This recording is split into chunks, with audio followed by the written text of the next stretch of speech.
You know what fascinates me about the first year of retirement? It's not the freedom. It's not the celebration. It's the fact that one of the most important financial chapters of your entire life doesn't feel like a chapter at all until suddenly you're already deep inside of it.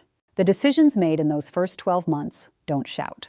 They don't warn you, but they shape everything that comes after. By the way, if you're finding this helpful, the subscribe button lives right down there, and I promise I only make videos worth watching. The real question isn't what mistakes do retirees make. It's why do these specific mistakes quietly cost people the retirement they worked their whole lives to build?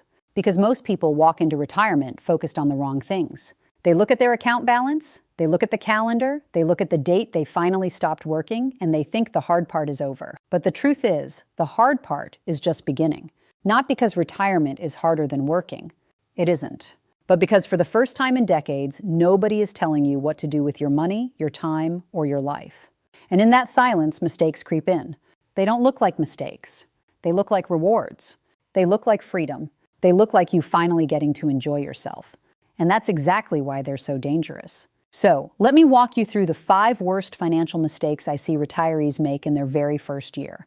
Not to scare you, not to make you feel behind, but to help you see what so many people don't see until it's too late.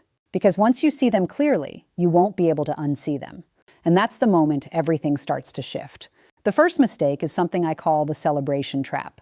You worked for 40 years. You earned this. So in the first few months, the spending changes. Not in some reckless way, just in small, almost invisible ways. A nicer dinner here.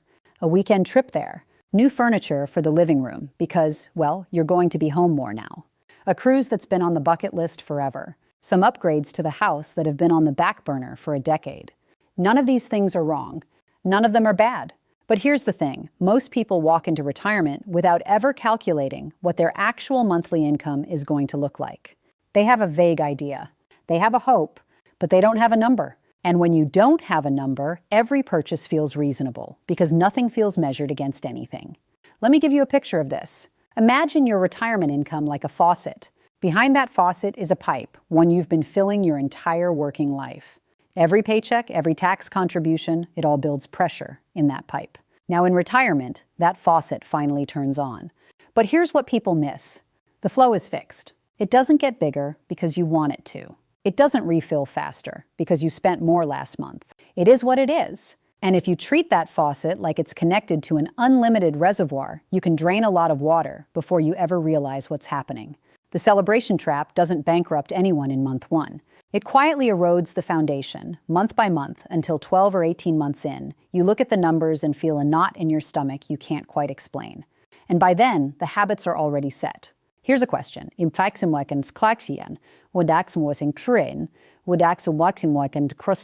you had to choose between more money or more certainty, which would it be? Keep that in your head as we go. The second mistake is taking Social Security too early without understanding what you're really giving up. Now, I want to be careful here because for some people, claiming early is the right move. If your health is poor, if you genuinely need the income, if you've run the numbers and it makes sense, then claiming at 62 can absolutely be the smart decision. But here's where most people go wrong. They don't run the numbers. They claim early because they're tired. They claim early because they're scared the program won't be there. They claim early because their neighbor did. They claim early because they don't fully understand that every year they wait, that benefit grows permanently for the rest of their life. Think back to that faucet. The longer you wait to turn it on, the stronger the pressure becomes. Wait until 70, the flow is powerful. Turn it on at 62, the flow is lighter, and it stays lighter forever. There is no do-over. There is no rewind. And here's what almost nobody talks about. That decision doesn't just affect you. If you're married, your decision affects your spouse for the rest of their life too. Because when one of you is gone, the survivor keeps the larger benefit. So claiming early doesn't just shrink your check. It can quietly shrink your spouse's future security. Let that sink in for a moment. The Social Security Administration actually used to have a calculator that would help people see this clearly. They removed it. Why? Because too many people were using it the wrong way, plugging in assumptions that didn't match their reality, and walking away with a number that gave them false confidence. The lesson there is simple. The math behind your benefit is more personal than any calculator can capture. It deserves real thought, not a quick decision in your first month of freedom. And keep in mind, the cost of living adjustments that get added each year are based on a percentage of your benefit. That means a bigger starting benefit also grows by bigger dollar amounts every single year. The gap between an early claim and a delayed claim doesn't stay the same. It widens invisibly, steadily, year after year. Quick question: have you ever felt guilty about spending money in retirement? Or maybe the opposite: have you ever spent without thinking because you finally felt free? That feeling shows up more than you think. The third mistake is one of the quietest, and honestly one of the most damaging. It's underestimating expenses, not just by a little. Most people underestimate their retirement expenses by a lot. They look at their working life and think, well, I won't have a commute. I won't be buying lunch every day. I'll spend less. And on paper, that sounds right. But in reality, retirement expenses don't shrink the way people expect. They shift. You're home more, so utilities go up. You have more time, so you travel more. You're not as busy, so hobbies cost more. Healthcare, which used to be partly covered by your employer, now lands squarely on your shoulders. And inflation, the silent eroder, just keeps doing its thing in the background, slowly raising the price of everything you buy without ever asking your permission. I want you to imagine your retirement in two parts. Not one big number, two distinct piles. Pile 1, income that shows up no matter what. Social Security, pensions, anything that's coming in, whether the market is up or down. Pile 2, your savings, your investments, your accounts. Now here's the critical mistake most people make. They focus almost entirely on Pile 2 while barely acknowledging Pile 1. And then on the expense side, they guess. They estimate. They use a rule of thumb. But your retirement isn't a rule of thumb. It's your actual life. And if you walk in without knowing what your real expenses are, the gap between what you think you spend and what you actually spend will quietly chip away at your savings, month after month, in ways you won't notice until the damage is already done. Here's the thing: most people are being told they are behind when they're not. And just as often, people are told they're fine when their numbers don't actually support that. Both directions of that story can hurt you. The only way out of it is clarity. Real numbers, real expenses, real income, not the version you wish were true. It's not pessimism, it's realism. And in this case, realism isn't negative. It's empowering. Before we keep going, if you haven't hit that subscribe button yet, this would be a really good time to do it. I've got a lot more of these waiting for you. The fourth mistake is something I see all the time, and it breaks my heart a little every time I see it. It's mismanaging investments at exactly the wrong moment. Here's the picture. You retire. Markets dip in your first year, which they often do because that's just what markets do. You panic, you sell, you pull money out at a loss because you can't stomach watching the number drop. Or the opposite happens. Markets go up, you feel confident. You take on more risk than you should at this stage of your life because you don't want to miss out. Both reactions are human. Both reactions are dangerous. And both reactions point to the same underlying issue: sequence of returns risk. Let me explain that without the jargon. When you were working, a market drop didn't really hurt you. You weren't pulling money out. You were still adding, so a down year was actually a chance to buy in at lower prices. But the moment you retire, the math flips. Now you're not adding, you're withdrawing.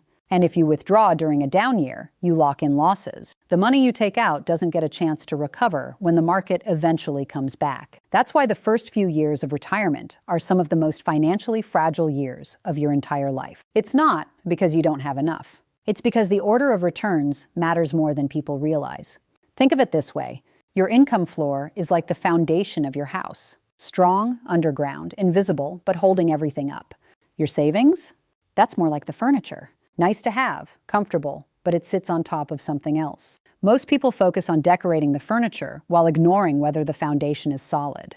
And in that first year of retirement, when emotions are high and markets feel personal, people start moving the furniture around in ways that crack the foundation underneath. They sell when they should hold.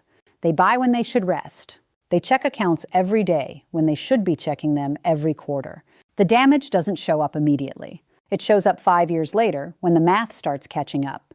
And the worst part is, by then, the option to undo those decisions is mostly gone. Let me ask you something. Do you know what your monthly income will actually look like in real dollars after taxes in your first full year of retirement? Be honest with yourself. Most people couldn't answer that question with confidence, and that's not a failure. That's just the reality of how this whole system was built. It was never designed to be obvious. The fifth mistake might be the most overlooked of them all. It's failing to plan for the surviving spouse. This one is uncomfortable. Nobody wants to talk about it. Nobody wants to imagine it. But ignoring it is one of the most expensive decisions a couple can make in their first year of retirement. Here's the reality. When one spouse passes, the household doesn't suddenly need half the money. The expenses don't get cut in half. The mortgage stays the same. The property taxes stay the same. The utilities stay roughly the same. But the income often drops significantly. One Social Security check goes away. A pension might be reduced or eliminated, depending on the option that was selected at retirement. And if those choices weren't made carefully at the start, the surviving spouse can be left with a fraction of the income, but nearly all of the expenses. Let's meet two people. The first one, let's call him Frank. Frank is 67. He spent over 3 decades working a steady, dependable job. Nothing flashy, no big windfalls, just consistency. If you saw him walking down the street, you wouldn't think, there goes someone financially secure. You might actually think the opposite. Frank lives in a modest home.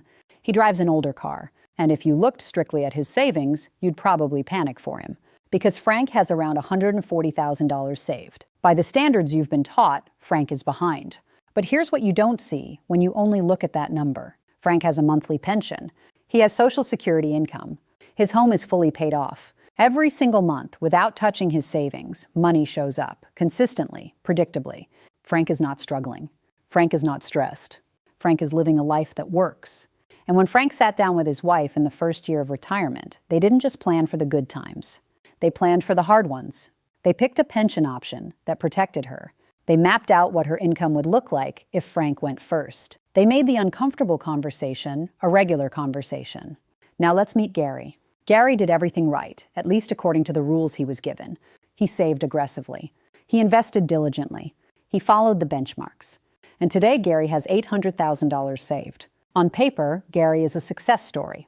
But Gary doesn't feel like one. Gary still has a mortgage. Gary doesn't have a pension. Gary relies heavily on his investment account to fund his life. Every market fluctuation feels personal. And Gary, in his first year of retirement, never sat down to talk about what happens if he's gone. He never modeled it. He never adjusted for it. He just assumed it would all work out. Gary has more money than Frank, but less peace. And Gary's wife, in the worst case, would have less protection than Frank's. Let me say that again, because it matters. It's not about who has more saved. It's about who has more certainty. Here's a question for the married folks. Have you and your spouse ever actually talked about what happens if one of you is gone? Not the emotional side, the financial side, the income side, the bills side. If the answer is no, you're not alone. But that conversation is one of the most important conversations you'll ever have. And the first year of retirement is the perfect time to have it. Now, I want to zoom out for a second, because if you're listening to all of this and feeling a little overwhelmed, I want you to take a breath. You are not behind. In fact, you may already be standing on one of the strongest financial foundations available today. You may already have what people with millions are searching for. Most of these mistakes aren't made because people are careless. They're made because nobody ever told them what to look for. The system doesn't sit you down on day one of retirement and explain how the pieces fit together. The system hands you a benefit and a balance and says good luck. So if any of this is hitting close to home, that's not a failure. That's awareness. And awareness is the first thing that changes the entire trajectory. Let me also say this, because I think it gets lost in the noise. There's this sticker price that gets thrown around. You need $1 million, you need 1.4 million, you need 2 million to retire comfortably. Imagine walking onto a car lot. Every vehicle has a sticker price. Bold, official, intimidating. It looks final, non-negotiable. But if you've ever bought a car, you already know the truth. Nobody pays the sticker. There are hidden discounts, dealer incentives, timing advantages, negotiation room.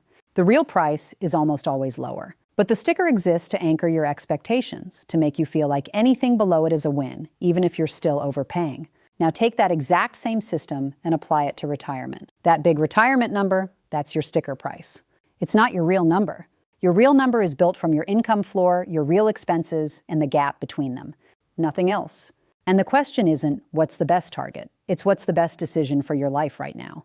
Let me ask you this. If you could go back 10 years, what would you do differently with your retirement planning? Hold that thought for a second, because the reason that question matters isn't to bring up regret. It's to remind you that the decisions you make in the next 12 months will be the same decisions you'll be asked about 10 years from now. So this moment, right here, is exactly where the difference gets made. Here's what I want you to do. First, figure out your income floor. What money is coming in every month, no matter what? Social Security, pensions, anything stable and predictable. That number matters more than you've been told. Write it down. Look at it. Get familiar with it. Second, calculate your real expenses, not based on what you used to make, not based on a percentage rule, based on your actual life. Housing, food, healthcare, insurance, travel, the little things that add up. Pull a full year of statements if you have to. Be honest with yourself, even when it's uncomfortable. Third, find the gap, the difference between your income and your expenses. That gap is what your savings are there to cover. Not some giant national average, just your gap. Fourth, build a buffer for the bad years, not just the good ones. Plan for a market that drops in your first year. Plan for a health expense you didn't see coming. Plan for inflation that keeps doing what inflation does. And fifth, have the hard conversation with the people you love. About what happens if one of you is gone. About what happens if a plan needs to change. About what kind of retirement you actually want, not the one you think you're supposed to want. Here's a thought. If the